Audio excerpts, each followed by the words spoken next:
Your lifestyle is currently being held hostage by a 21-mile-wide strip of water. Right now, as you watch this, the cost of your next car, your monthly grocery bill, and even your job security are being weighed on a scale in the Strait of Hormuz. Iran has effectively signaled that the world's energy jugular is no longer an open highway. It's a private toll road. If you aren't on the approved list, you're about to pay a stability tax that could break the global middle class. We usually think of logistics as trucks moving boxes, but the logistics of energy is what determines if those trucks can even afford to start their engines. The Strait of Hormuz is the world's most important choke point, with 1/5 of the world's total oil consumption passing through it daily. When tension rises here, it's not just a matter of distant geopolitics.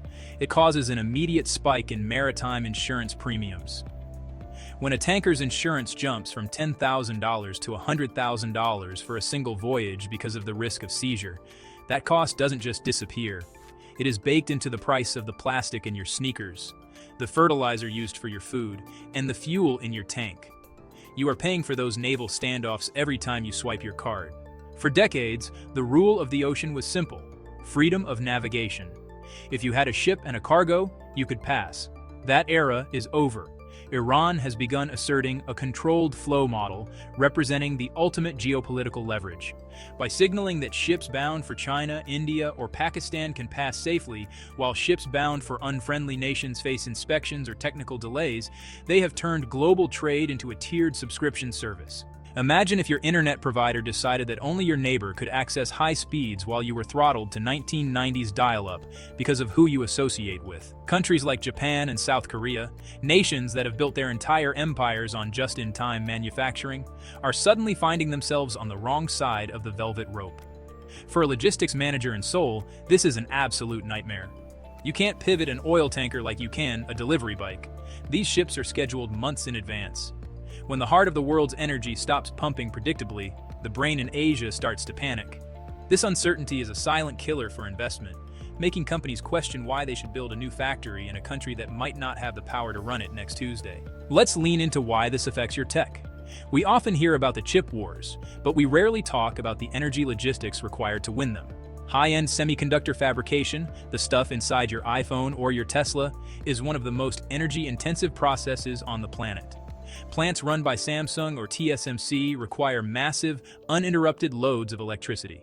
If the Strait of Hormuz stays unstable, the price of the liquefied natural gas and oil used to power these Asian megafabs skyrockets, triggering a harsh tech inflation cycle. The human cost goes beyond a pricier phone.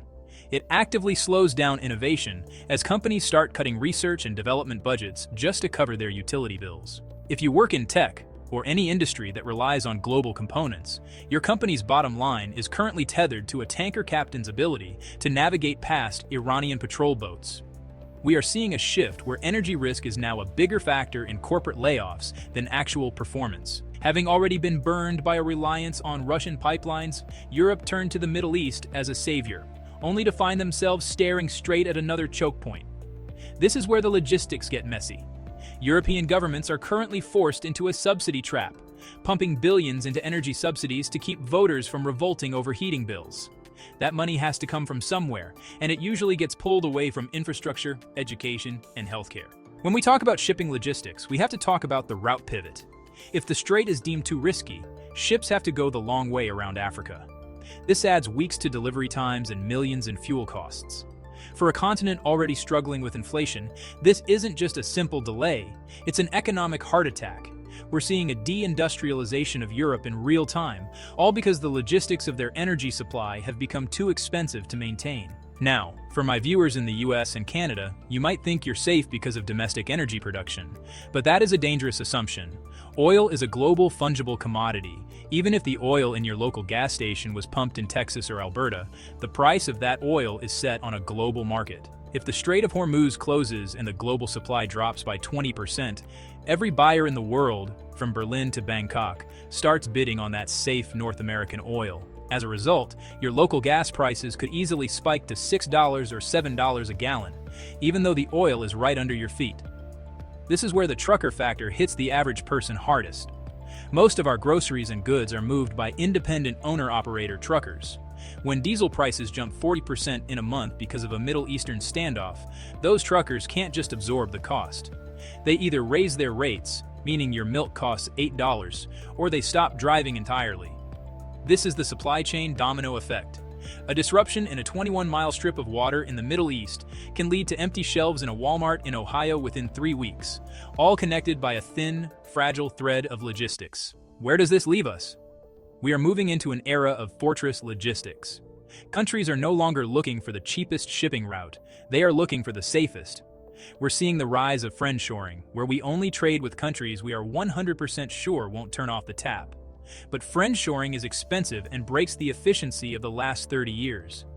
It means we have to build new pipelines, new ports, and new refineries in places that make sense politically, even if they don't make sense economically. The dependency trap is closing. For decades, we traded security for cheap goods, letting our energy pass through one of the most volatile regions on Earth because it was the most efficient way to run the machine. The logistics reality check is that you can't print more oil, and you can't code a way around a blocked strait. You either control the route, or you are controlled by it. The big question isn't whether the Strait of Hormuz will close, it's how much the control of that strait will cost you personally. We are looking at a future where energy isn't a commodity, but a weapon. If the world's energy artery is now a tool for geopolitical leverage, the global economy as we knew it is effectively dead. We are entering a fragmented, expensive, and high-stakes world where the person who controls the choke point controls the future. If your cost of living doubles this year, you'll know exactly which 21 miles of water to blame. But I want to hear from you, especially the truckers and logistics pros in the audience. Are you seeing the strait surcharge hitting your fuel cards yet? Drop a comment below, hit that subscribe button to stay ahead of the next supply chain collapse, and I'll see you in the next one.